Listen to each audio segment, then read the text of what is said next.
Municipal ఎన్నికల్లో అధికార యంత్రాంగం కాంగ్రెస్ ప్రభుత్వానికి దాసోహమైందని బీఆర్ఎస్ విమర్శించింది.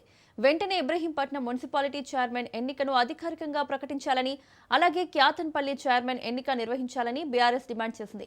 అధికార పార్టీ ఆగడాలు, అధికారుల తీరును ఆక్షేపిస్తూ బీఆర్ఎస్ ఎమ్మెల్సీలు దాసోజు శ్రవణ్, షంబీపూర్ రాజు, ఎమ్మెల్యే కేపీ వివేకానంద రాష్ట్ర ఎన్నికల కమిషనర్ను కలిసి ఫిర్యాదు చేశారు.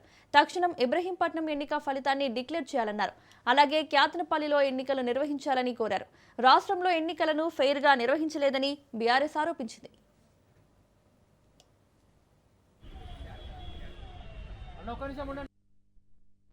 ప్రజాస్వామిక హక్కులను హననం చేస్తా ఉన్నారు. ఫేర్ అండ్ ఫ్రీ ఎలక్షన్స్ లేకుండా దుర్మార్గానికి పాల్పడుతూ ఉన్నారు ఈ రేవంత్ రెడ్డి గారి ప్రభుత్వం. ఆయన చేతిలో తొత్తులుగా పనిచేస్తున్నటువంటి ఈ పోలీసులు. క్యాతనపల్లి విషయం కూడా అదే జరుగుతూ ఉంది, తొర్రూరులో కూడా అదే జరుగుతూ ఉంది. స్పష్టంగా మొదటి రోజు మీరు వీడియోలో చూసుంటారు. యాదగిరిని ఎట్లయితే 16th నాడు అటెండ్ కాకుండా కాంగ్రెస్ వాళ్ళు కుట్రబన్ని రాకుండా ఎట్లయితే కుట్రబన్నిరో 16వ తారీఖు నాడు స్పష్టమైనటువంటి ఒక మెజారిటీ 14 బీఆర్ఎస్కు ఉన్నాయి, 7 కాంగ్రెస్కు ఉన్నాయి. ఎవడు కావాలండి? ఇంత ఇంగిత ఉన్నోడైనా చిన్న చదువురానటువంటి కూడా చెప్తారు బీఆర్ఎస్ పార్టీకి సంబంధించిన వాళ్ళు కేతనపల్లి చైర్మన్ కావాలని చెప్పారు.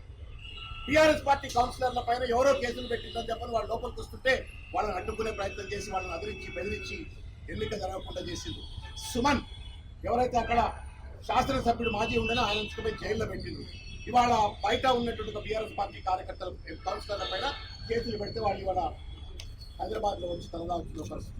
మొత్తం మీద అదిరించి బెదిరించి బ్లాక్మెయిల్ చేసి పోలీసులను అడ్డం పెట్టుకుని వాళ్ళ ఎట్లయితే ఇబ్రహీంపట్నంలో తొట్టిదారుల నిర్వహణ ప్రయత్నం చేస్తూ ఉన్నారు, క్యాతనపల్లిలో అదే ప్రయత్నం చేస్తున్నారు, సొరూరులో అదే ప్రయత్నం చేస్తున్నారు.